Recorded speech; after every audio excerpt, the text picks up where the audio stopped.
Ah, oh, oh.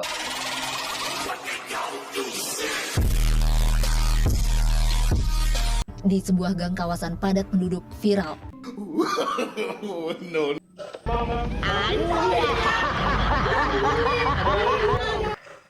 Ait, jangan ditiru ya telur semuanya.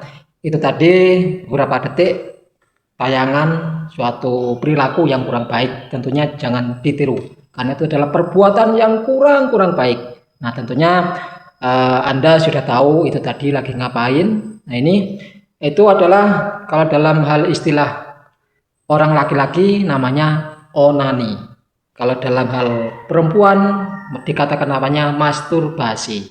Nah, dalam istilah bahasa sekarang orang mengatakan namanya coli. Nah, dan kalau menurut kajian Islam, perbuatan ini namanya istimna.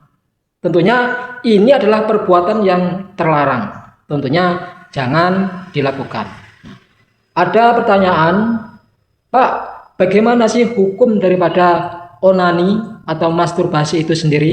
Atau dalam Islam namanya istimna. Nah, ini di dalam para kalangan kiai ulama ini beraneka ragam antara yang membolehkan, yang mengharamkan, ataupun hukumnya ada makruh. Baiklah para sedulur, ya di sini onani atau masturbasi di dalam kitab Qurratul Uyun, ulama bersepakat berpendapat hukumnya adalah haram. Nah, ini di dalam kitab Qurratul Uyun berbunyi wa amma biyadi nafsihi fal jumhur ala tahrimihi. Dikatakan bahwasanya melakukan masturbasi atau onani, ulama berpendapat mayoritas adalah hukumnya haram. Dan juga dikatakan wama kahal kafi bihasfi yubla yakti bihi yaumal qiyamah hubla. Orang yang melakukan istimna atau masturbasi, yakni dengan mengocok zakarnya, maka dia akan diberi cobaan pada hari kiamat datang dengan membawa telapak tangan yang hamil tua. Naudzubillah min dzalik.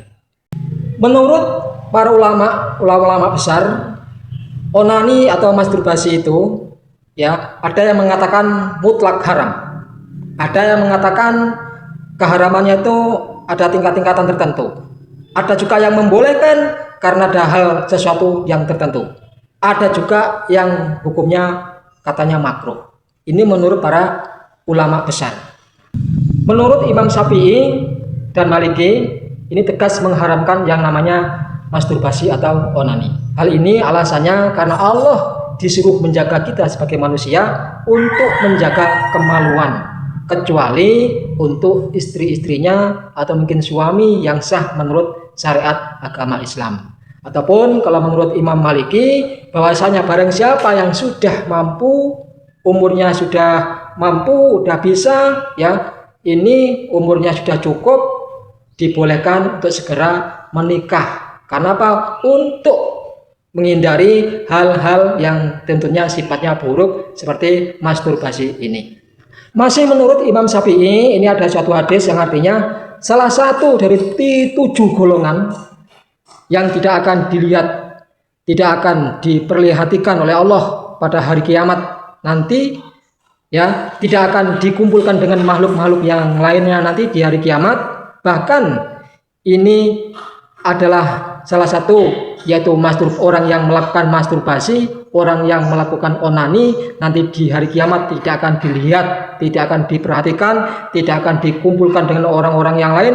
Dan ini juga adalah orang yang pertama kali masuk neraka, yaitu adalah orang-orang yang sering melakukan onani atau masturbasi, kecuali kalau mereka itu adalah mau bertobat. Dan juga ada suatu hadis yang berbunyi Bismillahirrahmanirrahim, yaji'u faqihu yadahu yaumal qiyamati wa yadahu hubla. Orang yang melakukan masturbasi atau onani dengan tangannya sendiri nanti akan datang pada hari kiamat, yakni dalam keadaan tangan yang terikat.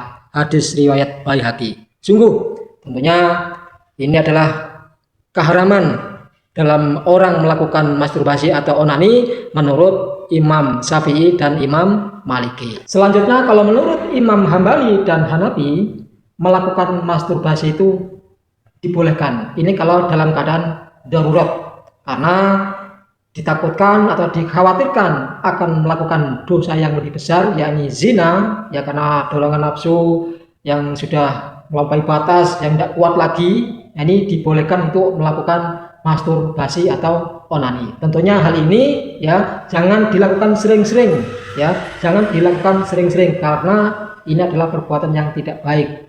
Nah ini, dan juga ada yang hukumnya, ada yang kata para ulama ada yang makruh katanya. Tentunya alasannya sama, ya karena untuk menghindari perbuatan zina, perbuatan dosa yang lebih besar, maka dibolehkan untuk melakukan masturbasi. Namun ingat, jangan sering-sering ataupun jangan di tempat umum seperti contoh di depan tadi ya, karena ada di media ada ketangkep melakukan perbuatan masturbasi, itu adalah perbuatan yang tercela. Tentunya kita selaku hamba Allah, mari kita harus selalu ingat kepada Allah Subhanahu wa taala, menjauhi segala larang-larang Allah, menjaga diri kita ini, menjaga kemaluan kita dari hal-hal yang kurang baik.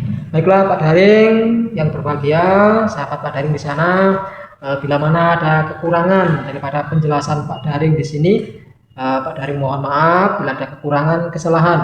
Tentunya kita harus tetap belajar lagi ya. Itu aja sedikit daripada penjelasan Pak Daring, mudah-mudahan bermanfaat. Mudah-mudahan kita selalu dijaga oleh Allah Subhanahu wa taala. Saya Ari, wallahul muwaffiq ila aqwamit thoriq. Wassalamualaikum warahmatullahi wabarakatuh.